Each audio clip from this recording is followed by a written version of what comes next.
being an entrepreneur is throwing yourself off a cliff and learning to build a plane on the way down. There's nothing special about me. Right, it was always to be events and getting people involved in fitness. We just lost all drive. Everybody likes to use the term community, but very few people actually have one. Well, I'm comfortable in my own skin. You can't even get off the sofa. How can you be comfortable? I like eating pizza and you're probably killing yourself. And if you're okay with that, then that's cool, you know. It doesn't have to be a long road if you don't want it to be. And if you're doing what you love, sure. And it's the lying to yourself that bugs me. Yeah, so people are never going to feel ready. You're never going to get anywhere if you're not doing the thing. Welcome to the PerformWell podcast, the podcast for you if you're looking for performance and wellness strategies from top experts in the field, such as myself and Dan King. Please do like, subscribe, and follow us if you're on Apple Podcasts, Spotify, YouTube, or any other platform, because it really does help us get the message out and also help more people like yourself. Let's go. Welcome back to the podcast. Now, before we dive into this, actually, I was looking at the analytics. 8% of you are subscribed. Thank you very much. 92% aren't. Don't know what you're doing, so make sure you subscribe. But there was a comment from a YT gamer. Where is it? Let's have a look. YT as in or YT? YT gamer, YouTube gamer. Oh, YouTube gamer. Oh, okay, cool.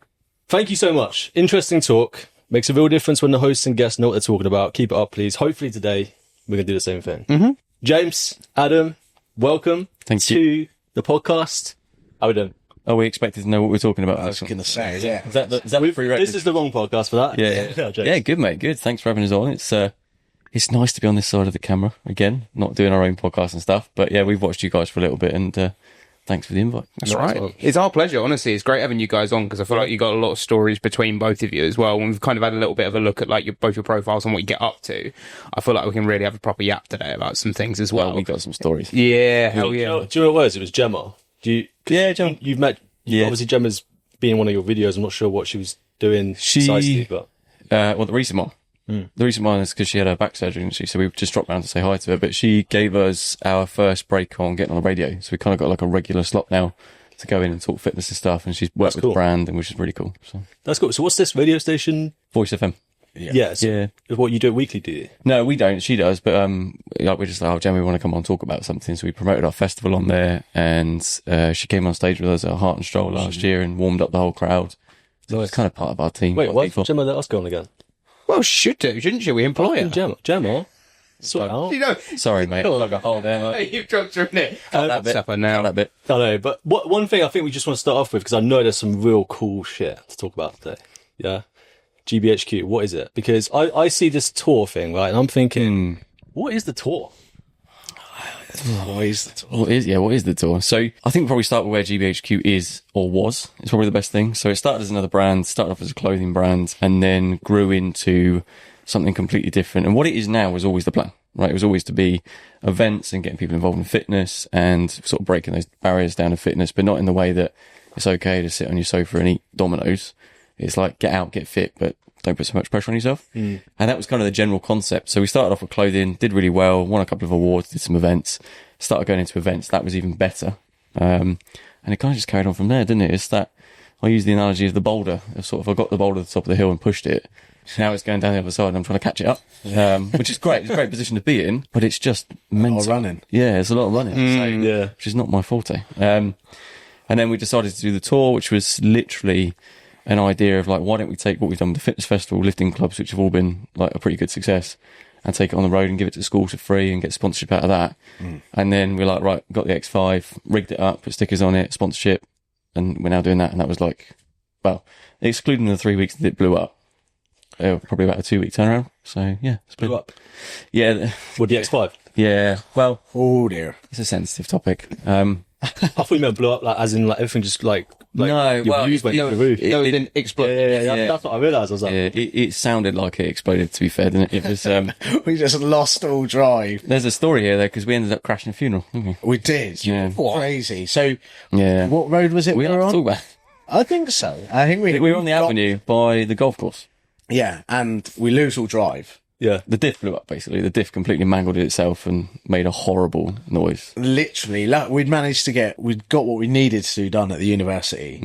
You know, got pictures with the students, engaged really well with them. They were really keen, had some great chat with them.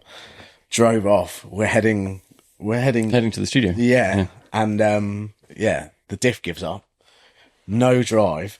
We're like, dead end, turn off there, perfect. But we literally get just round the corner. Mm-hmm. And so we set up the triangle, make everything safe. Jay's on the phone making phone calls, and then it's like all these cars keep coming around this dead end, and it's like, why is this dead end so busy? And then a limo with visibly upset people comes around, and that everyone is of a certain age, and I'm like, there's a funeral, it's a wake. There's a wake going on down there, yeah. And it's just us in a gigantic, broken down, dressed like hooligans on the side of the road, just watching them go by, and we're like, oh God. And then it gets worse because we had to wait for recovery. So we Dave, our kind of resident engineer, if you will, came and tried to get the car working again, and it was completely done in. So we got to the bottom of the hill, which is where we ended up staying. So I was like, let's just walk up to the golf club and we'll just get some lunch, where the wake was taking place. So we sort of rolled in. Really? It wasn't, yeah. It was a bit awkward. Thankfully, it was segregated, but it was one of those moments where you're like, keep your head down, keep your head down. Was this the start of the tour? This was literally the first day the car had been out on the tour, yeah. My God. Officially. We did a really great university visit. We do a lot of work. We're on a workshop tomorrow, aren't we? Mm-hmm. At the university, so we do talks around brand building, like the realities of brand building. So none of that cool, fancy, or put you on a course type thing. It's, what really happens. Yeah. And they had a great time. They got a picture of the car, sat in the car, it's a big promotional moment. It was the picture. Did you see the Portsmouth News picture where you were laying? Yes. See this. But you were laying on the front of the bonnet. Yeah. That was that moment. And then we were like, cool, go to the studio to meet another client. And blew up. So, yeah. My word. It works now, though. So I was good. Thank the Lord. I was going to say, it's not the start you want to a tour, really. But then again, things then move forward, don't they? They go in a different direction. What I want to delve into a little bit is kind of the culture around your brand as well, because I think it's an important thing to talk about, especially that this will go out like the first kind of weekend of Jan as well, because I think there's a depiction of gym culture and what people kind of expect from it. It's big burly men standing in the weights area, your ladies in booty shorts training and doing RDLs permanently. That's the kind of culture that people see when they think gym. What is different about your gym culture? It's a good question, but it's also a very difficult question to answer, because we start sounding a bit kind of airy-fairy, don't we? But it's that, probably the best way to describe it is everybody likes to use the term community, right? So it's a buzzword, yeah? Mm-hmm. But very few people actually have one. And I think where our strength is that we do have one. Promise you, this just happened an hour ago. I was out buying new shoes because my dog wrecks my shoes every day. And I walked into Sports Direct in Whiteley. Guy goes, Jay. I was like, who's that? And he's like, I was wrong. I follow you on social media. You follow me. And they had an awesome chat. And it's not, Jay got recognised in Sports Direct buying cheap trainers. It was that community. He was like, I saw your lifting club. I really like your lifting club. And the comments that you guys made before we started recording around what you'd seen on social media and bits like that. That's community. That's that recognition of brand and what we do, and not just selling t-shirts, right? And I think that's where we really excel. And we still do t-shirts. We still do probably more of merch. Yeah, well, probably a good job we still do t-shirts. But it's gone from wearing the t-shirt, wearing the brand as part of like becoming part of a club, or sort of wearing it with pride rather than wearing it because you like it or it's cool, if that makes sense. Hopefully it's cool. Is this what the Owners Club is on your Instagram? Yeah, so the Owners Club is like the inside look. So it's me directly just pumping whatever out. It's hard, really, because it's hard. What are people interested in, And no one gives me any feedback. I could put pictures of a dog in there, or the car broken down, and it's usually based on, I don't tend to base it on the metrics of likes and views. It's just sort of what people respond to. Isn't that a broadcast channel, so they can't actually respond? No, they can respond. They can hold it down and hit reply. I don't know if they know that. You can respond. They might not know that. Because most broadcast channels don't have that feature, right? They get turned off. Yeah. I leave mine on because I want to hear from people. Like, it's... Maybe you should say that. Probably one of the biggest things about the brand is anytime we do something like the fitness festival, right? I was running around like a headless chicken, and the lifting club event of the weekend, I'm not stood by watching my team do it. I'm in there with them. And I think that again comes back to community. So yes, we do clothing around the gym space and the connections that we've got with gyms and other things that we do and the partnerships we do. It is all around building that fitness community and then subsequently breaking down those barriers. They're really good stories. We were in the university.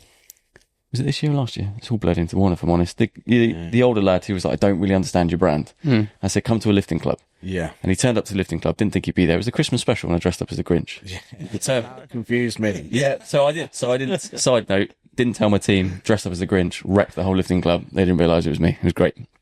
But he came in and I said to him, like, just go and experience it as you normally would. And he came up to me a couple of hours later, shook my hand and goes, I get it now. And that is exactly it. You know, it's that whole being part of something and then hopefully get people healthy. Was it Gymshark maybe last Christmas or Christmas before, did the like belonging, their ad campaign. I think so. Something like that. To be honest with you, I've kind of not followed Gymshark for a while. So Can't really say.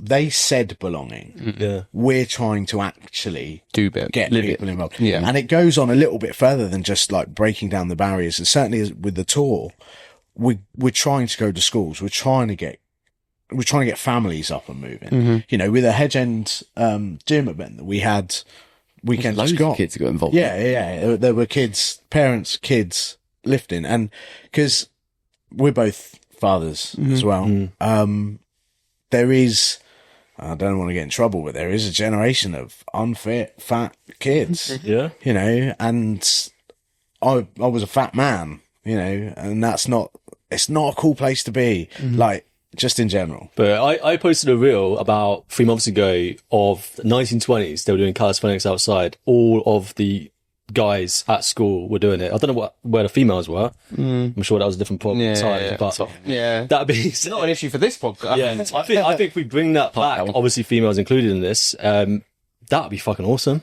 Like, what's it called? The Iron Collective, I think it is, in Bournemouth. Solid shout out. They do some really good content. They do exactly that. They literally go into parks and public spaces in Bournemouth and do that kind of calisthenics just stuff. force kids to do training. Yeah, well, I think it's more adults. I mean, yeah, you will do this, but You want these Haribos? Yeah. You got work for them. yeah, So, but I think it was a parent. They had a go at me about it, saying, "Yeah, but if the kid doesn't want to do it, then why should they?" But this is the difference, and this is where we're not forcing kids to get fit. Like, trust me, my kids eat McDonald's, you know, within moderation. They'll enjoy a Milky Way. It's not. I'm not trying to force it down the High Rocks route, but it's just understanding that getting fit is more than just going to do CrossFit and lifting. It's like get out and do. I mean, you do more steps than most people, don't you? So I try.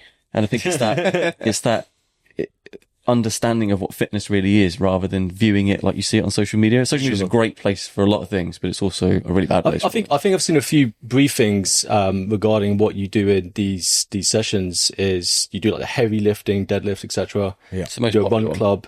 Yeah. What are the other sessions you run? What when we do lifting clubs? Is it just like heavy lifting and running, or is there stuff to do as well? So we got the lifting club, but we pick the challenges, don't we? Typically, the most common one that people like the most is the deadlifting challenge, because everyone's like wants to get up to that. It's also my favourite movement to coach, and so it's like everybody wants a little bit. You feel really cool when you're teaching a deadlift, don't you? Like, shoulders back, go. It's also a fairly safe lift. We had a guy do a 220 bench. It's called the deadlift. It's quite a simple movement, by the way. If you think about it, I know there's a lot of things that can go wrong. Do you know where deadlift started, by the way? No. The Romans. So a lot of people were taking dead soldiers off the battlefield, and they would hurt their backs. So they got taught a deadlift position to be able to lift these bodies off the ground efficiently. I am so stealing this. Hence why deadlift. So I'm thinking next lifting club, we just get a mannequin, fill it full of cement, and To lift that. to lift that. At least that's what ChatGPT said it was. Fair. That's a really good start to what you know. It could be wrong. It could be wrong. Historians are going to be coming at us in the comments now. In my opinion. But it's cool though, isn't it? What I did want to bring into that is we had a PE teacher who works in Andover. She came on the podcast and we were talking about, like, I wanted to really know, like, how difficult is it getting kids into activity? Like, she's about the same age as me. I'm 26. And I was asking her, even for like kind of my age bracket, we had kids who didn't want to do sport. Like, they didn't want to they didn't want to do your football, hockey, rugby, whatever. I understand that though, because if you don't like a sport, you don't like a sport, and you don't want to be shoehorned into that. For sure. I think gym and lifting brings a different renaissance to it. There's so many kids we see in the gym who are maybe 16, 17, 18 who go, yeah, I just hated sport at school, but then I love the gym. And it's finding that kind of inroad. And I think you guys are doing a great thing of it though, bringing people to get the inclusion element of it there, especially. It is making it fun. And it's quite a hard thing to do. I know on the surface of it, it's sort of like, oh, you've got it all figured out. We don't. Like, constantly flying by the seat of our pants, trying to make the next thing. Because we set the bar every time, which is lovely. People are like, oh, you've done an awesome job. It's like, but then we've set the bar. So we've always got to do it better. And I think when it comes to kids in fitness, and I'll caveat this with, this isn't all PE teachers, but from experience having kids in schools, it's just... It's like a tick box thing for me. And I think some are really good and some are just like, oh, well, we'll just kick her out, football, or, throw some badminton rackets around. It's not fitness. It's just, it's nothing. It's hard as well. And coming at it. So I, up until sort of beginning of this year, I used to coach, young adults and kids with autism.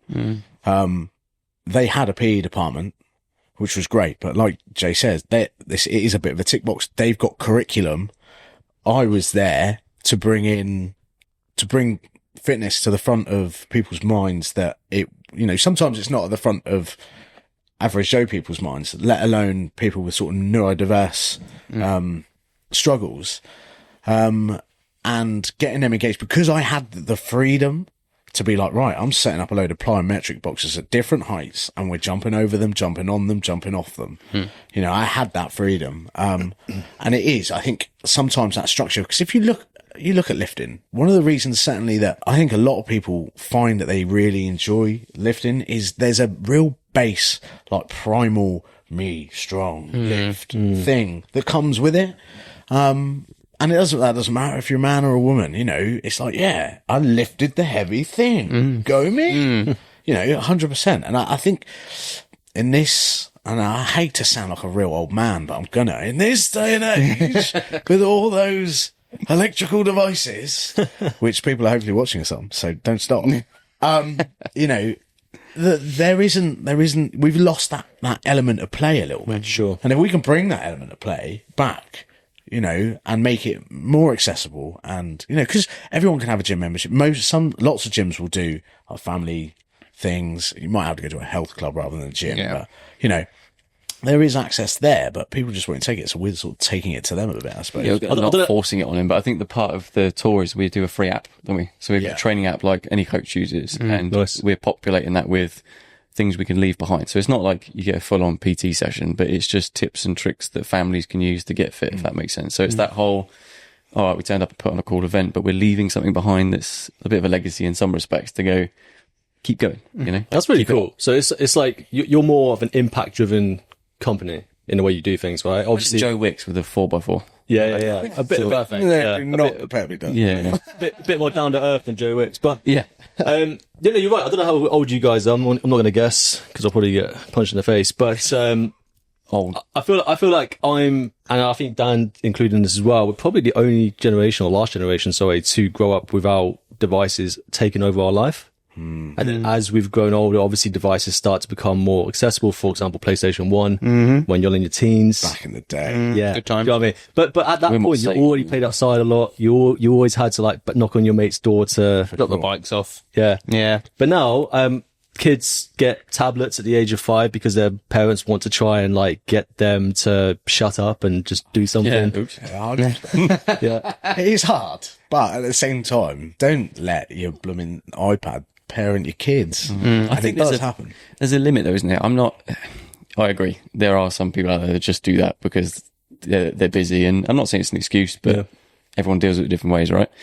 But I think the key thing is those tools are really good if used properly. And I said this to the guy I met in Sports Direct. I said, unfortunately, there's some really, really, really good PTs, coaches, nutritionists, people in the fitness industry, but they're swamped out by idiots that tell you to stir your water under a full moon to make yourself more hydrated. And it's like, how are those people leading the way in this industry? Do you know what I mean? It's just ridiculous. It all started off with the lemon water. Yeah. Start the lemon That's water. where it started, And by Himalayan pink salt sprinkled in the water. You're showing your butthole to the sun. What's going on there? That's I told you it's a thing. Yeah, well, I know that now. Not on the agenda, is it? No, not today. No. Was that the That was PE with teacher? Kat. No, it was with Kat. Yeah, I Yoga don't think instructor. she knew about that, did she? You caught her. Yeah. She was a yoga instructor, so I was like, do you know about this? I thought it was a yoga thing. It's not, clearly. It's like it's a feeling thing, isn't it? It's a more emotive side of things. Yes, but Yeah. mate, It's a bit weird, really, isn't it? it is fucking well weird, mate. You know what's weirder?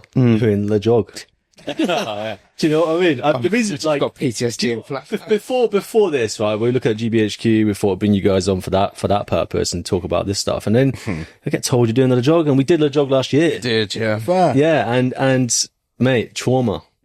Trauma.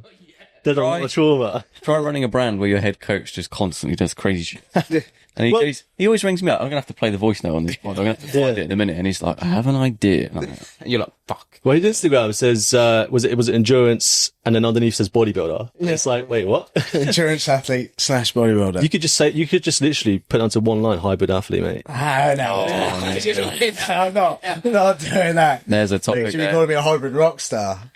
High rocks What's athlete. going on there? Reserving all comment right now. So, Well, but you're doing a longer route than we did. We did 872 miles. You're doing 1,100 something. Yeah, taking the scenic route and getting the 3 peaks of England in on the way. So Scafell, Snowdon, and Ben Nevis, which I've done. My backstory, in my origin story, if you will, was an obese man, right? Real unhappy. Did lots of stuff to make that better. Part of that was getting in shape. And I was like, what's the first thing I'm going to do? Like, I can't be an athletic person and just be athletic. I have to do something, surely. That's what fit people do, isn't it? They run marathons and stuff. So I was like, I'm going to do the 3 peaks. Did the 3 peaks. I had a great time. And like, not to downplay my my brother and my best friend did it with me. But I smashed it and they struggled. And I was like, oh, actually pretty fit. It's like, I didn't even realise. And I suppose I've just built from that. I've run ultra marathons and other stuff, done CrossFit competitions, boxed, kickboxed. And it's like, what's the next hard thing? So it turns out that's what it is I enjoy. What is the hard thing? And so, I've always wanted to do Land's End to John O'Groats, just like the personal sort of explore England thing on a push bike. And I was like, it's been done, isn't it? And I was sat on the toilet. I thought to myself, because that's where All great thoughts come from. 100%. I was like, I wonder if anyone has combined the two. Turns out I was really hoping they hadn't. I was like, I want to be the first. Imagine. But no, but there aren't many people that have combined the two. And I was like, I sounds almost arrogant, and I promise it's not, but I'm just like, I actually think I can do that. I was like, but there is only one way to find out. So then the message went to Jay. I was like, I need some help because I'm good at doing the thing, but I'm not really good at like pushing the thing. Like, I'll turn up, I'll get on the bike, I'll do the steps, I'll, not eat the food, I will eat the food, whatever it is, I'll do that. I can program it. I'll do that. But actually telling people about it, I'm not so good at that. And then obviously we've worked together for a few years now. It was like, okay, I know exactly who I've got to call. And let's make this a thing. it was the voice note that made me laugh. It's just that kind of like a naughty child. Like, I've got this idea. I think it's going to be good. And I'm like, oh, here we go. But There's always a but. But it is, to be fair, like, you make me feel so unfit when you talk about it. You can tell why he's my head coach, can't you? It's sort of like, who's in charge of this? Oh, he's in charge of this. But like, we're doing it for charity, aren't we? As well. I'll be honest with you guys. Like, doing it is one thing. Logistics of it is harder than you ever think when you first set up on this thing. Like you said, yeah, like we had an idea of doing it. We had the same idea as like, it's already been done before. What can we do in the jog that hasn't been done before? And then we started looking, what's the fastest time? I was 18 hours. There's no fucking way I'm doing that. So we went for 3.5 days. And then we set it up, and then we realized that as we were getting closer to the event, we didn't have anyone to drive us up, look after our kit. We thought we could just put a bag on our back and do it ourselves. But then after you cycle 100 miles or 250 miles in a day with a bag on your back, it doesn't work that way. No. It actually will fuck you up. So then we eventually got some support, and Dan, myself, Rob, Sharky, and someone else who shall not be named, all drove up together. And yeah, the support team were just as pivotal to make sure that actually got done. Rob. So just for a little bit of a story on this, I got food poisoning the day before. No, which fucked me big time. So on my day one, I tried. I wasn't sure on day one what was going on, but I was like, I'm gonna give it my best shot anyway. Got 120 miles in. I was flagging. My speed was 14 miles an hour. I think it was an average rather than the 15.5 we needed. Yeah. We started off so well as well. So we made the decision that I would pull out and just join in each day. Rob did 250 miles a day, got to the camper van at 12 o'clock midnight, woke up at 3 with all of his food prepared for him, and he'd get back out on the bike. He'd go again. And then we all chipped in and joined him along the way. Yeah. And then fuck me, 3.5 days he did it. nuts. That's a mad time, that is. Going. Yeah. He was a true psychopath, though. Probably much like yourself, to be fair. Like, in the most complimentary way possible. It was a mad thing to do. And I think when you're watching someone do it, it's one of the most inspirational things you'll watch. When somebody's avidly out there, regardless, when are you thinking of doing it, by the way? April. Okay, so you'll probably be all right for weather, won't you? Yeah. Because, like, not seasonally, too hot, might be a bit wet. Not going to be too cold either, fingers crossed. Yeah, hopefully it'll be good. Because I think Rob went out one day and he nearly got frostbite on his fingers, didn't he? Oh, well, we did it in September, which is it's a really weird time of year. Like in Scotland, for example, we had beautiful days, like blue skies, 25 degrees. It was lovely. But then nighttime and morning was 2 degrees. Fucking freezing. And we didn't bring, Rob didn't bring any gloves. No, he didn't. So he basically got frostbite almost. And so we had to get him into the camper van, including myself. I remember that morning being awful. You went out with him, didn't you? And I was shaking like this. And like, when you got, almost frostbite and then it starts warming up and the circulation comes back, it's like pinpricks. Ow. Chilblains. Chilblains Is what it's called. Yeah, it fucking hurts so much. Savage. So then eventually we got some gloves. But, yeah, it was a weird time of year. April should be good. Yeah, fingers crossed it is. In my head, and this is where the idea formulated, and a similar thing was like, I'm going to do this. And it's like, but if I just do it, what happens if I get a puncture? If I fall off my bike, if I get knocked off my bike, whatever. I was like, I can't do this on my own. I was like, that would not be too close. I mean, I could. You look at a lot of the great stories. Ross Edgley is one of my favourite people ever. And again, was a big inspiration into me, like doing the 3 Peaks, and doing anything difficult. But he's always got a team, and he's always very sort of open about, look, I wouldn't be able to do it without. When he swam around the Great Britain, the boat crew, everyone that had helped him previously, even back as far as, I can't remember where it was. He went to university. It begins with L. Loughborough. Yeah. 100%. It's like you could do these hard stuff, but you do need people to do it. And even, was it Arnie? No. Maybe. Got to throw an Arnie quote in there. Yeah. But was it something about being stood on the shoulders of giants or something like that? Yeah, I've heard Butcher the quote. I'm sorry. Just go, fuck instead, maybe. Yeah. But yeah, you can't do it without a solid team. And luckily I've got that, or I'm part of one. We try. So, yeah. We try. Constant meetings where he's like, I could just set off tomorrow. I'm like, stop. Just stop. So it's part of your love for strength and endurance stuff to do with Ross Edgley as well, because obviously we know he's in amazing shape. Like he's built like a bodybuilder, but can do the craziest endurance feats. 100%. So like, so I've always lifted throughout. I got into sort of the gym when I was about 14. Bought my first set of Argos weights. The plastic ones with curls for the girls. Yeah. York ones. The cheapest ones when the concrete breaks inside, it rattles. Yeah. So I've always been in the gym, but then when I got to sort of my mid-late 20s, I realised that I'd textbook completed life. I had a fairly stable job, had a nice car, had a house, was married, kids. I was like, wait, do I just now wait to die? Is that what life is? Because that's sort of how I felt. Yeah. And then I had a bit of a breakdown. I was massively overweight, and I started listening to audiobooks, podcasts. One of the first books I listened to, 'cause this was, I'm trying to think when it was that Ross Edgley had done the Great British Swim. I was retraining. I'm an engineer by trade. I was retraining to become a personal trainer. So all that was going on kind of at the same time. I was like, this is, I want to say 2018. What are we now? Yeah, it's around about then. I was like, this was going on at the same time. So I was following him, and then he released, a book about it, which I think was The Art of Resilience. Shameless Ross Edgley plugs here. Sorry. He's actually one of my favourite. Yeah, if it would be Bear Grylls first, but he doesn't do those kind of things. So it's Ross Edgley. That's fair. But yeah, and so listening to his book, it led me on to things like Stoicism, which I'm a big fan of. So I have sort of followed him, and yeah, he looks like a bodybuilder. He moves like an all-round athlete, really. It's like, why would you not want to? Do you think he takes steroids? No, do you know, I don't. I genuinely, I pray that he isn't. I don't think he can for the endurance stuff he does. I don't know if steroids has the same impact. I don't know if it would fuck with his heart or... Did he? Maybe, as a younger person?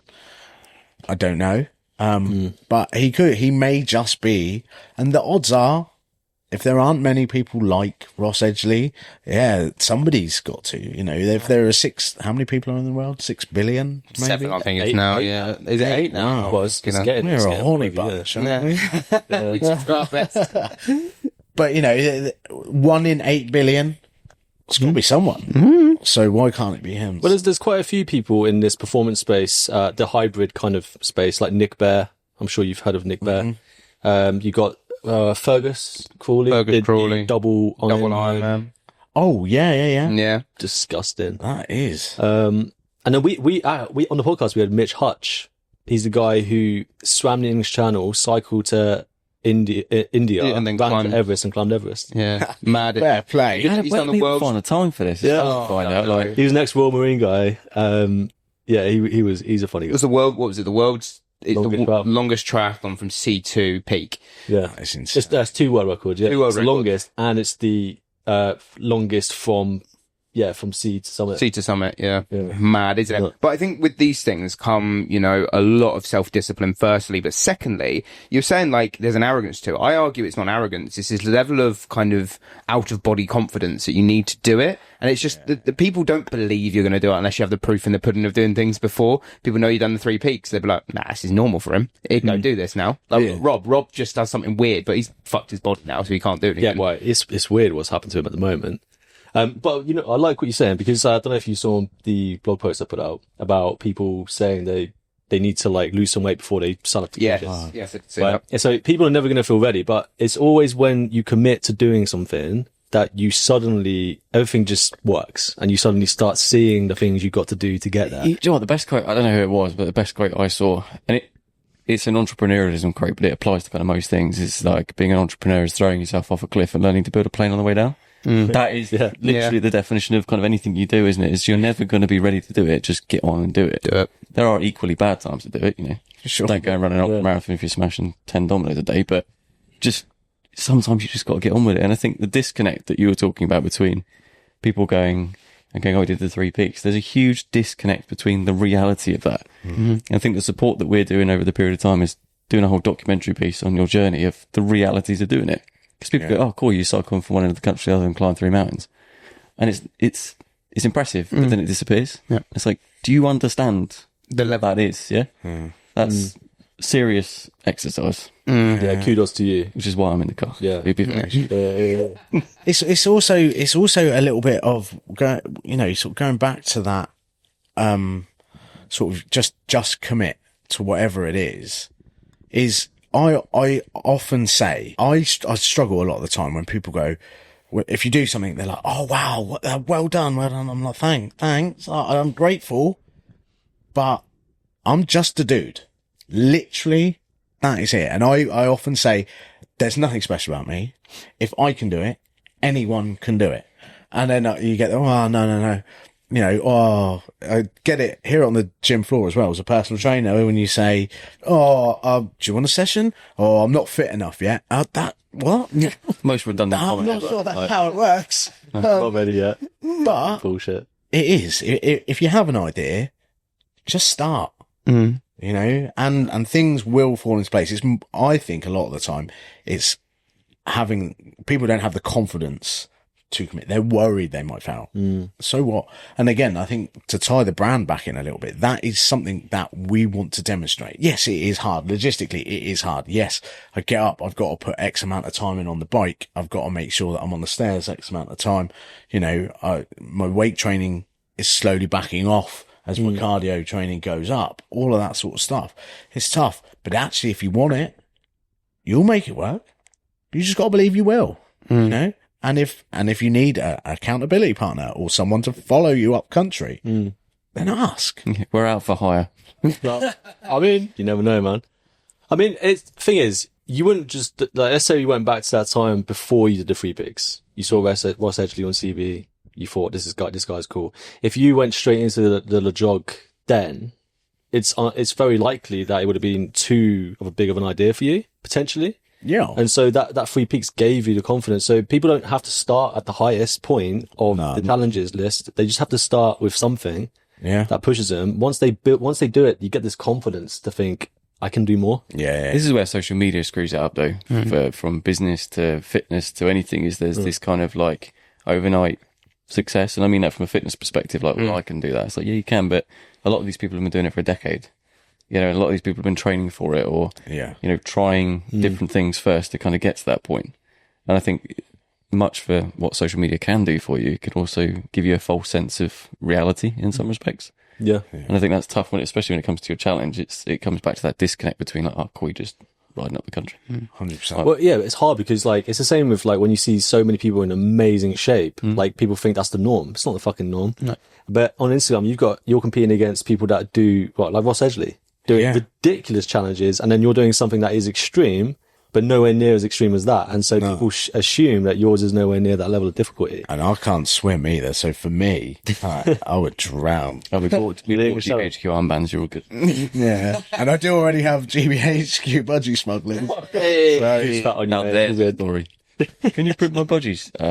Where, Adam? Exactly. But there is such a skewness. There is, and I think I actually really wanted to bring this up, so I'm glad you have, but there is such a skewness in what is seen as amazing now. Like, even Mitch said, didn't he? Mitch was just like, the views that he got on YouTube were nowhere near that of the, like, for example, let's talk about Hardest Geezer Challenge. Yeah. He got so much publicity off that. And I argue it really just comes down to how much publicity you get and how much you attract. Yeah. Like, any challenge can be, like yours, if you get PBC behind it, fuck me, it would look bigger than, say, Mitch's challenge. But they're not. Like, it's also media-led comparable, but it's still amazing. And I think for sure. it's difficult to bring that back into an audience that, if I'm honest, don't quite understand the difficulty because they've never done it before. Especially when they're exposed to the extremes of the realms. And that's what social media is a lot. And it boils my piss. Yeah. For want of a better word. Yeah. You know, and I think that's why we're, you know, trying to make fitness more accessible, because there are so many people, you know, I don't care how you diet, because diet's such a big topic. I don't care how you diet. At the end of the day, you're calories in, calories out. Whether you're carnivore, cam, I try not to vomit when I say Intermittent fasting. You know, intermittent fasting, calorie counting, whatever it is good, great, whatever floats your boat, you know, and it does. It makes me cross. I just think unless you're provoking somebody, and people are looking for I think more people are looking for the reason that it hasn't worked for them than they're actually looking for the answer. You know, well, I haven't tried this way of eating yet. I haven't tried this restriction yet. I haven't tried this. And I was thinking about this funny enough this morning. Mounjaro, Ozempic, don't get me wrong, the weight loss drugs are getting better, but weight loss drugs, Clen, fat burners, these aren't new concepts. People have been looking for a quicker fix. Now, that's not knocking it. You know, I genuinely believe there is a place in the fitness space for it to some extent. But yeah, people are always giving themselves a reason. I will be careful what I say, but that whole quick fix thing bugs the shit out of me, because it's not, I'm not saying, and I know a lot of people who are on it, fine, they've lost a lot of weight, great, and they look great and it worked and there was no side effects, fine. I'm all for that. I think the issue is fitness is more than your body. Yeah. And I think what you miss by doing the bit in the gym and going through that hard graft, you miss in your mind. And that is bigger than just losing a bit of weight, I think. And that's, unless you're in the gym scene, they all think we're nuts, right? Anyone you talk to who's not to the gym, they're like, how can you be in the gym and enjoy it? It's like, you don't get what it is. I think injecting yourself, you eradicate that experience. Oh, sorry, I don't want to interrupt you there. Sorry. I was just going to say the same thing that you said. It's like the training side of things is, it doesn't necessarily feel good. It's what it feels after. It's like feeling after, man. It's addictive. Like, I don't think anyone... Except for leg day. Sorry? Except for leg day. Long by the legs go me. The leg day's great when you're doing it. It's afterwards. Afterwards is the problem. I mean, you feel like a man. You're like, this is a big ass weight. Walk like something completely different. Yeah, 100%. You look like you've had a man in you. You know. 100%. What? Right, it's not a PG podcast. What I was going to say is actually you made a very, very valid point there, was kind of how people perceive fitness these days. And it is frustrating. I think it's frustrating. Every PT we've had on has said the same thing, though. It's that fitness is seen as fat loss. That is, unfortunately, where the space has gone. However, when you see coaches online talk about the business models you have, the biggest driving business model that earns you the most revenue is normally a fat loss model. Yeah. If I just sat there and went, okay, Timmy, let's get you fit, they'd be like, yeah, but I want to get less fat. And that's normally where 90% of the market is. Yeah. So where's 90% of the coaching going to go to? A fat loss model. Yeah. Then we get quote unquote fat loss coaches online. And it just follows through that same model where it dilutes almost what fitness is, what training is, what exercise is. It's very limiting, actually. One of the many taglines we have, other than we do cool shit, is fitness is a journey, not a destination. I think people forget that. It's sort of like, okay, you've got fat loss, great, you're at the weight you want.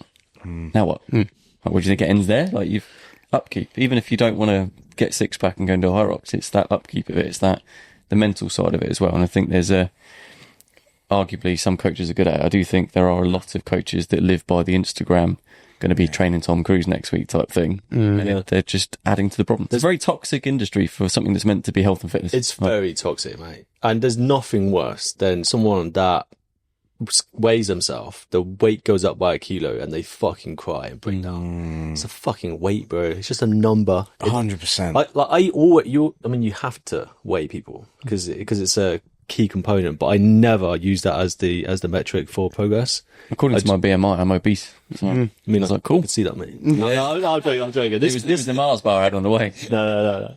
It's tough though, isn't it? Because that's the thing we've been led to believe, even through doctors as well. Doctors' BMI has led the journey. Fortunately, they are turning around and saying that actually muscular composition is now the true show of whether you're healthy, quote unquote. The more lean muscle mass you carry, the healthier you are, which makes sense. Yeah, sure. However, how are they going to measure that? It's quite difficult to measure that. DEXA scans for all. Oh, yeah. Oh, imagine that. every year, compulsory DEXA scan. That would be great. Do you think that would work, though? Do you think that would actually start, not to scare people, but to help people understand where they actually are right now? I mean, we know bioimpedance is very inaccurate. So I've got someone who hasn't changed in weight at all and they've got 6% body fat in a week, which is just not true. It's just because they drank less water one day. Yeah. Do you know what I mean? It's very inaccurate. So if they had something that was very accurate, or at least, as accurate as it could be, yeah, it would 100% be effective, I think. I think it'd be an eye-opener. I think the issue is that you can't force people to change. Like, one of the things about our brand is that, and we've been called out on it sometimes, is people saying, oh, you can't force everybody to do fitness. I'm not trying to. If you are genuinely someone that loves fast food and is a big foodie, big eater, you're a bit overweight, and that's the life you enjoy, have at it, mate. Like, that's your body, you do what the hell you want. The issue I have is these people that then complain about their life. I'm comfortable in my own skin. It's like, mate, you can't even get off the sofa. How can you be comfortable? You can't get up the stairs without being out of breath. That's not comfort. And it's the lying to yourself that bugs me. It's that ability to go, just be honest with yourself and go, I love pizza, I don't like exercise. Sweet. Happy life, right? Yeah. It's that middle ground where people just start to bullshit, essentially. Yeah. And you've been there, haven't you? And I think that's the difference. So I interviewed on my pod tonight, and your fat loss journey, if that's what we're talking about, was nothing short of a miracle. Oh yeah, I was a big boy. How much did you weigh, out of curiosity, if you don't mind me asking? So I was just shy of 120 kilos, which at 5'7", which is tall, I know. Yeah, looks big. I look back and I'm like, it looks like somebody stuck my face on a fat person's face. Which is, the trouble is they hadn't. I was just a fat person. This is powerlifter weight. No. Okay. This was Dominoes and gaming kind of weight. Not that there's anything wrong with either of those things in moderation. Yes. But I think there are three categories. There are people that want to, I think, and don't know how, and that's why they're big, or they're intimidated, maybe. There are people that don't want to and want the world to think that they're healthy too, and they're not. And there's people that are like, actually, I don't really care enough. I like eating pizza and playing video games, and that is cool. But just, recognize that you're probably killing yourself. And if you're okay with that, then that's cool. It doesn't have to be a long road if you don't want it to be. And if you're doing what you love, sure. But yeah, It's no different to smokers, though, isn't it? Like, we've all been around smokers saying, don't do it. Yeah. It's your body, as long as you don't affect me. Yeah. Sort of, whatever. But there are equally examples of people on the opposite side of the spectrum that the super fit that also could be shortening their lifespan. We're talking boxers that can get brain damage and die. Rugby players. what was the name of that cyclist? There was I think it was a French cyclist. I can't remember his name. He literally had his resting heart rate was so low when he had to set alarms, I believe, in the night to get up, to ride his bike, to elevate his heart rate so that he didn't die. That's how fit he was. All that, isn't it? I think he was Like, French. fitness to another level. Yeah. That's a clip. We got to clip that one. That is very Don't explain that to your missus in the middle of the night. Hold on 1 second. 1 second, just I gotta get my light on. Hey, you can Well, come live in my I house think and I'll that wire every up. 3 or 4 hours he had to get on the bike and ride for X amount of time. What would you rather have? Would you rather have that or have to have a CMAP machine? So I've got a feeling I might need a sleep out machine anyway, and that's probably because of where I was obese and regularly people are like, if I'm ever at or previously if I've ever been at a house party, not so much no more, I'd crash out somewhere and people would be like, mate, you sound like the devil's trying to escape out your nose. Wow. Now there's a story, eh? Yeah. Now there's a Sure, it's story. the partner saying about your snoring. It's like, No, I was get a thinking more fucking CMAP. British Fitness Awards. And Lewis, please could you go and check Adam's alive? Yeah. Because he sounds like he's dying in the other room when you rolled in at 4 a.m. So for me, a really that's good an picture. easy Right, choice. speak close to the mic. What does it sound like? Honestly, it's horrendous. That wasn't even close. No, I don't know if I can do it conscious. But it's mad, isn't it? I think the thing is, like what you said there as well, is kind of people coming into the space as well and not understanding the later repercussions thing have as well. Like you're saying now, like when you were obese, this is what it's doing to you now. It still impacts you in your fit bodied self where you're going to go do a jog and do 3 peaks together. Yeah. It's crazy, isn't it? But nobody looks that far ahead is the issue. And I think sometimes we kind of need to. Yeah. It's not like you're kind of almost shortening your mental life almost to see ahead. But I think it's important just to say, you know what, say I'm 26 now and I'm sitting there, I'm like, okay, well, I understand that I probably took years off my life when I was at uni doing drugs, having alcohol, smoking cigarettes. For sure. Definitely. Like I felt it when I came out of COVID. My brain didn't work properly and I couldn't put 2 and 2 together half the time. But then you build that up later down the line to build resilience. But here's the thing, you said like you had an older chappie come and do your lifting event, didn't you? How important is it getting the older generation, I'm talking 70s plus, involved in lifting? Like, Essential. I think, I mean, probably more from a PT's perspective, but my perspective is, you know, I want to train for as long as I possibly can for a number of reasons. One, obviously I've got kids, so I don't want to be old and decrepit and not being able to run around with their grandkids because I'm a bit older and they're a bit older. And, but I also think like just for joint mobility, getting in and out of a chair and things like that, you look at a lot of, they don't build them like they used to, is what I keep saying. You look at the older generation from like really old generation, they're indestructible, right? Yeah. They survive wars and all sorts, and they looked at COVID like whatever. And I think we're losing that a little bit as people get older. I think fitness is just, and this comes around to kind of what we do as a brand and what we do with the tour and what we do in general is to kind of promote fitness at all ages, all the way from youngsters all the way to old people. And I think they feel they're excluded from it because they're like, oh, I'm past my time. I was like, no, you're not. Maybe don't rack up 200 kilos, but like, you know, you can still stay fit in your own way. there's a massive quality of life aspect to it as well, because life expectancy is going up. You know, people are living longer, but there is how many, I'm going to say something that sounds awful. I look at people and they're like super hunched over and they're like pushing a shopping cart and all I want to do is ram into the back of them. But I can't because that's not acceptable. Bastard, obviously. I look at them and I just think, I don't want to be like that. I mean, you know, each to their own. Maybe it's, you know, circumstances put them there and that couldn't be avoided, but I want to do everything in my power so that when I'm 80, okay, it might just be the 2.5 that I'm pressing, but I'm still pressing. I can get up out of my chair and I only go, rather than, whatever it is, you know what I mean? That is having that independence. The further down the line you are, that's a massive thing. Because you look at people that retire, and people say that they died of boredom. It's because they came to a complete stop and they didn't look after themselves, and then they realised that after a year of being completely stopped. They were like, oh my God, I can't hardly move. And it's like, yeah, no, that's not for me. Look at Arnold. He's almost 80. And he's still lifting. Yeah. And he looks good. He looks good for his age. He speaks with a lot of, charisma and confidence still. And he's doing cycling around everything. He's doing like what should be done in the fitness industry. I mean, he's essentially doing what we're doing, but he's Arnold, so he wins. But he survived. Well, to be fair, he's lived older than I thought his generation would because of the bodybuilding days and taking lots of steroids, but I don't think they use nearly the amount that guys use nowadays. Probably not the same types either. Yeah, because obviously Rich Piano, I don't know if you know the guy. Yeah. Took The mad everything. He took literally everything and died of, I think it was a heart attack. There's a generation of your classic bodybuilders, like your OG classic bodybuilders, that they did a bit. They didn't know completely what was going on. They did a bit. Then you've got like your late 80s, 90s bodybuilders.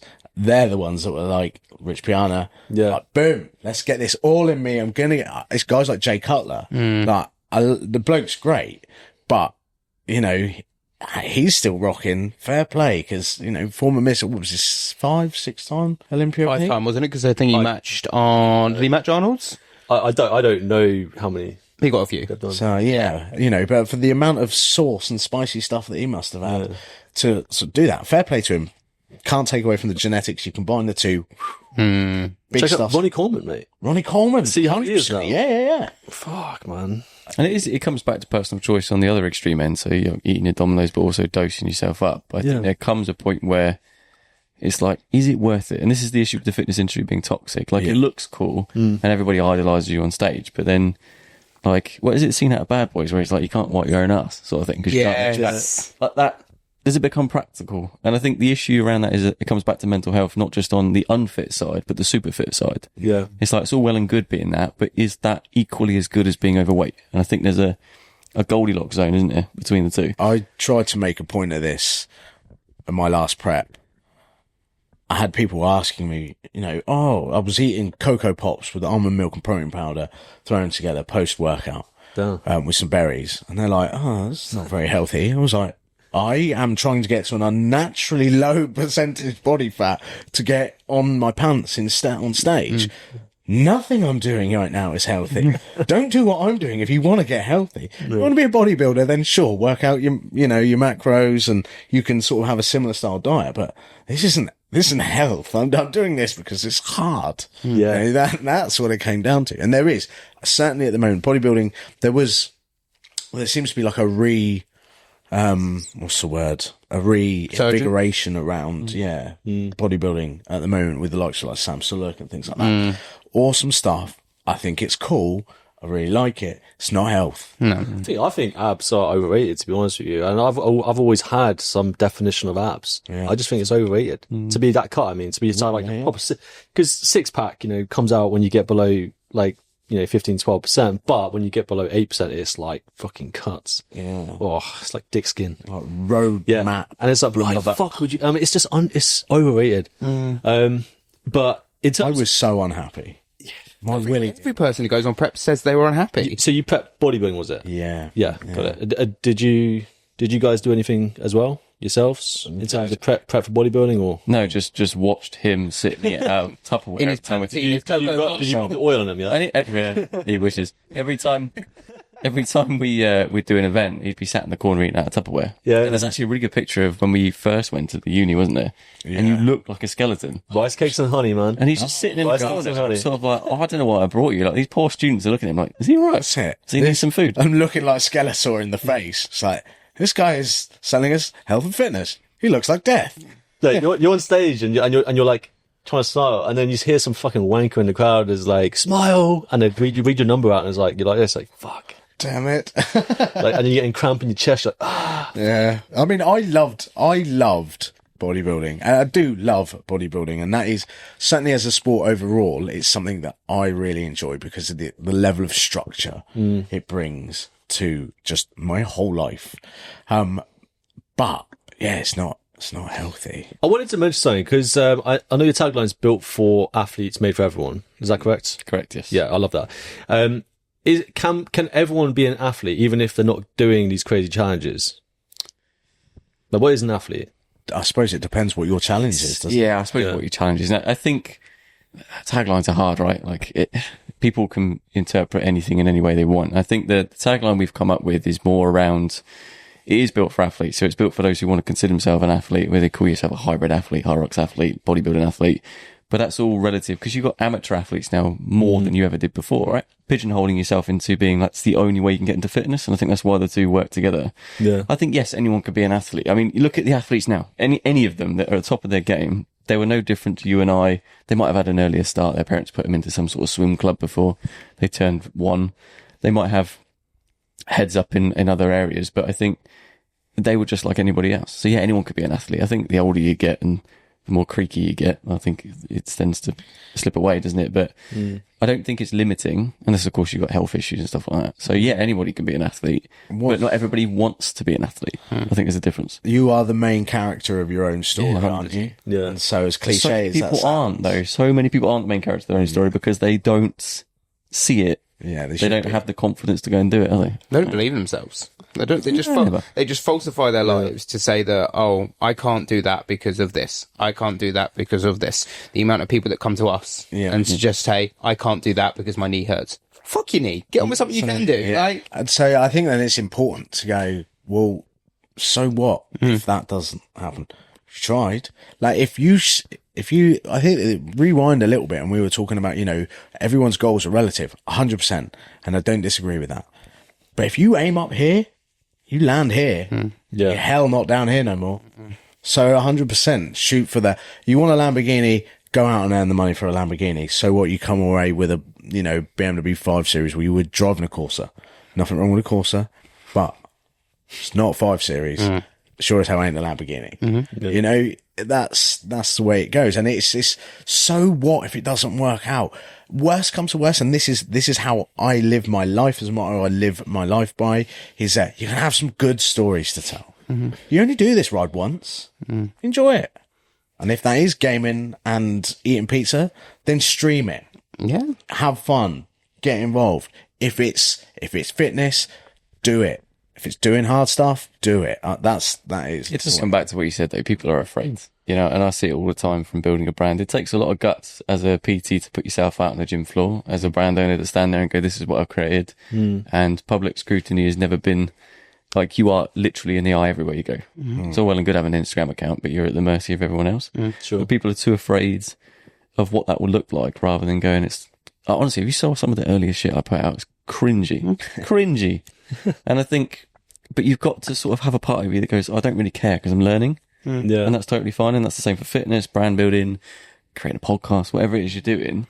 But so many people won't do it. And then they get to the 60s and go, I wish I did this. And it's like, it sounds like such like a self-help talk, doesn't it? But that is literally the reality of it all. Yeah. So would you say you adopt a more 1% better philosophy or a set big 10x goals philosophy and go for it? Depends if he rings me to do a challenge every now and then, but like, Because I feel like there's a slight, I don't know if it's what I'm just noticing, but I feel like there's a slight difference between the two of you in that sense. I think you're more of a 10x guy. Is that right? Go hard or go home. I think, but you always talk about not perfection, progress, and that's what I live by. there's a time and I place live for by a little both. 100%. There's a time and place for both. And I think that sometimes, I mean, we have just literally, what day are we on?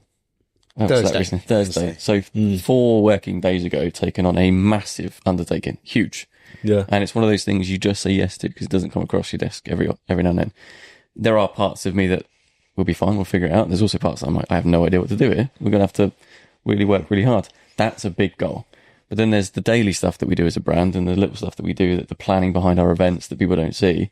That's that little 1%. Like, how do we make it just that little bit better the next time we do a lifting club? How do we improve this? And how do we make the experience better? So I think it's a combination of the two, whereas you just sort of throw a grenade in the room, don't you? And like, let's go. Yeah, 100%. Well, but messy action is still action. Yeah. I think is another good way to look at it. And if you shoot for that 10x, right, let's go hard or go home, you're going to come away 1% better that day. Yeah. And it is like, it goes back to, there is nothing special about me. I'm a normal guy. I just like to do hard stuff, because worst comes to worst, what happens? Okay, let's say Land's End to John O'Groats.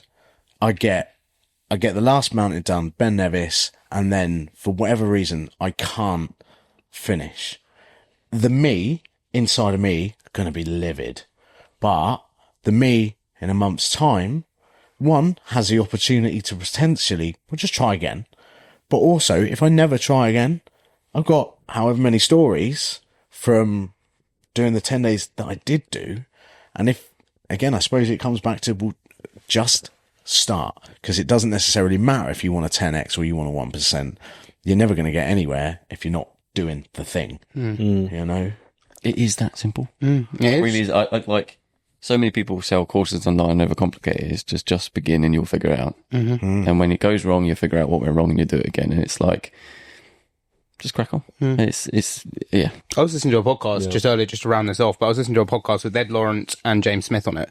And James Smith took Ed Lawrence, and Ed Lawrence is like kind of, I'm not going to say guru, but he started to kind of find a different way to use YouTube. It's not view driven. It's how can I get more clicks on my video to buy my shit?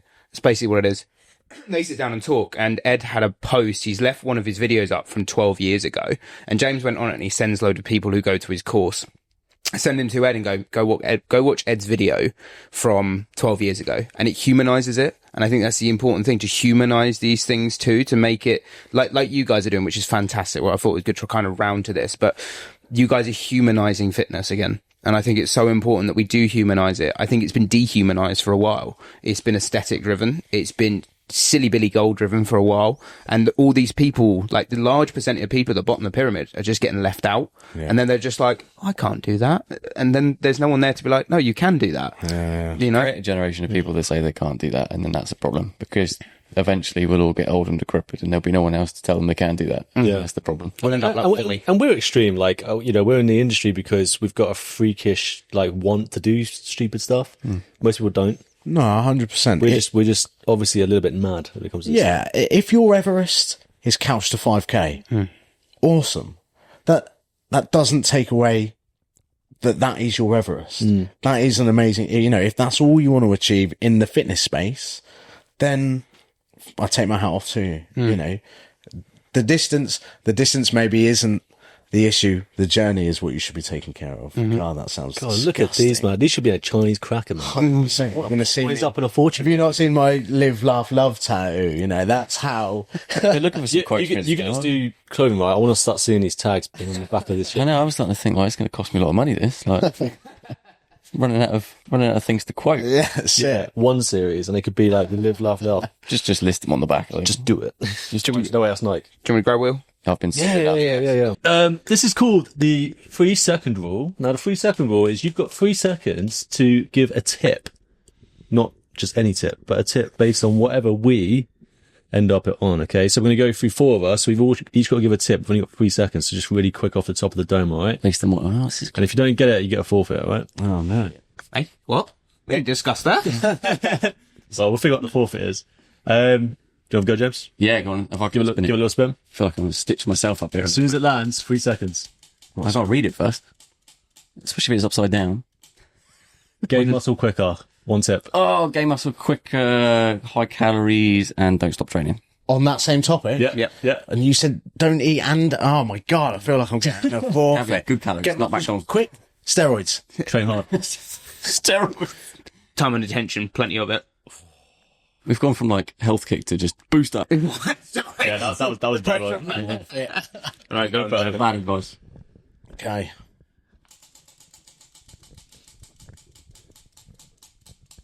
This tension's killing me. Too busy to train. Too busy to train. Sort your life out. Time management. Get Google Calendar. Bullshit. Yeah. Seriously. Come on, get past it. Lose fat faster. Calorie deficit. Do some kind of cardio training. Stop eating pizza. I mean, I want to say calorie deficit too because I'm fully there, but I can't. Ozempic. Why have I got the balance? These are going in shorts. You ain't seen it. That's true. It would help you lose It fat would, faster. yeah. Right, ready? Last one.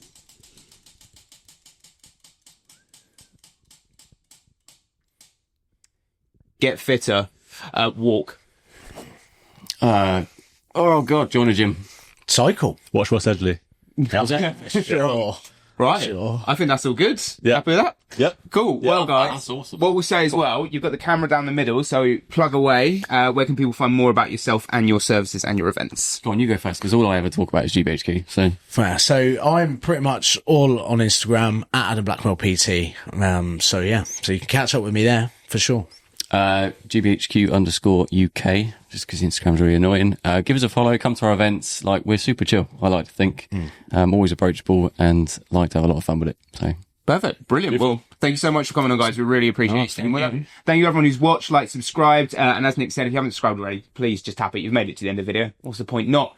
We've recently updated a link in our bio because it's been upon request for you guys to be able to send donations to us, because unfortunately we haven't got that many subscribers to get the little memberships yet, but we appreciate any support. The more donations we get, the more podcasts we put out, and the more jazzy kit we get also. So we appreciate you guys. Thank you so much, and we'll catch you later.